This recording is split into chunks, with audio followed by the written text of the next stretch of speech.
Ajali mbaya imetokea huko Same ambapo watu waliofariki wafikia 36 huku majeruhi wakiwa 30.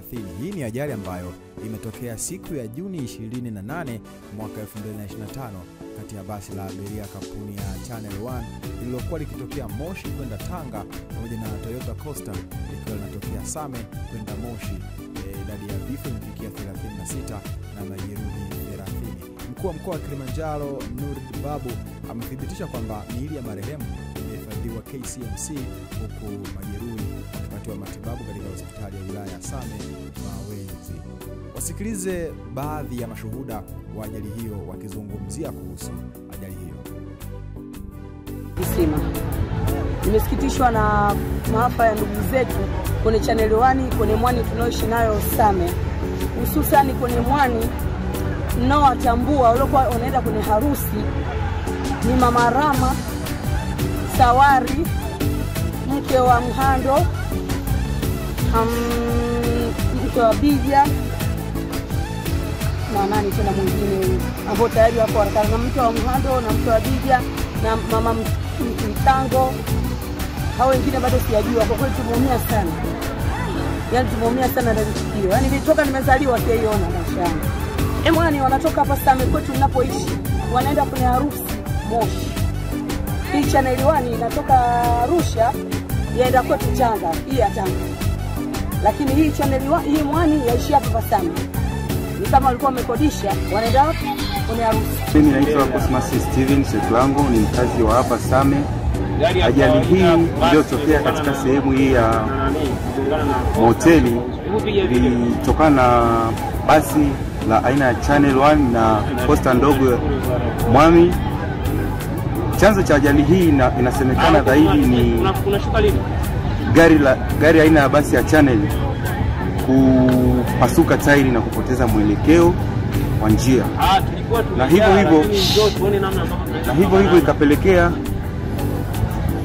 ikapelekea basi lile kuhamahama njia na kwenda kuvamia Coaster iliyokuwa imepaki pembeni. Hivyo basi ndio ikasababisha mlipuko huo wa hayo magari mawili. Chanzo ni kubwa, ni kama hicho. Hapo ni kwanza kabisa, chanzo cha kwanza kabisa tunaweza tukasema ni uzembe. Ni uzembe uliofanyika.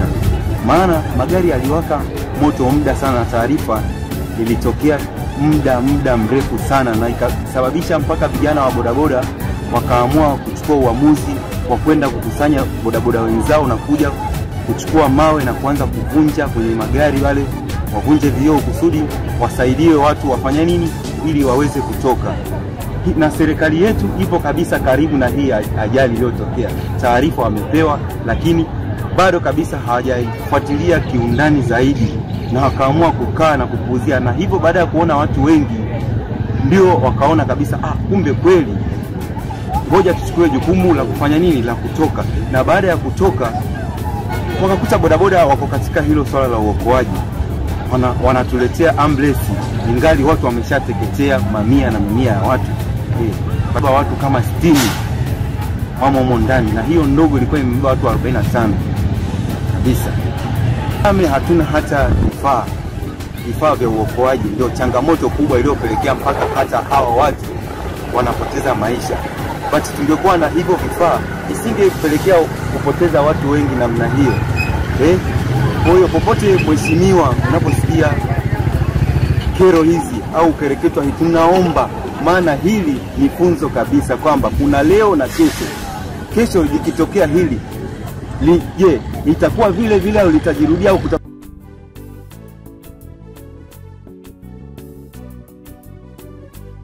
Hao ni baadhi ya mashuhuda wa ajali hiyo ambayo imeweza kusababisha vifo vya watu 36 pamoja na majeruhi 30. Sasa comment za wadau ni kama ifuatavyo. Huyu anasema sijawahi sikia maafa ya ajabu yanayotokeaga nchini Tanzania. Mwingine anasema inna lillahi wa inna ilaihi rajiun. Yani wa Tanzania utafikiri tumezaliwa ili tufe. Huyu anasema hivyo. Jamani pole sana, wapumzike kwa amani. Mwingine anasema sawa, maisha yetu haya jamani. inna lillahi wa inna ilaihi rajiun. Comment za watu wengi wakiweza kuhuzunika kutokana na changamoto hii ambayo imewakumba wakazi wa Same. Ajali hii ambayo imeweza kusababisha vifo vya watu 36 pamoja na majeruhi 30. Hii ni VOT updates. Tuwaombe marehemu wote walioweza kufariki dunia wapumzike kwa amani, lakini pia majeruhi nao warejee kwenye afya yao na kuendelea na majukumu yao ya kila siku. Mungu mwema, ni imani kabisa atayasikia maombi yetu.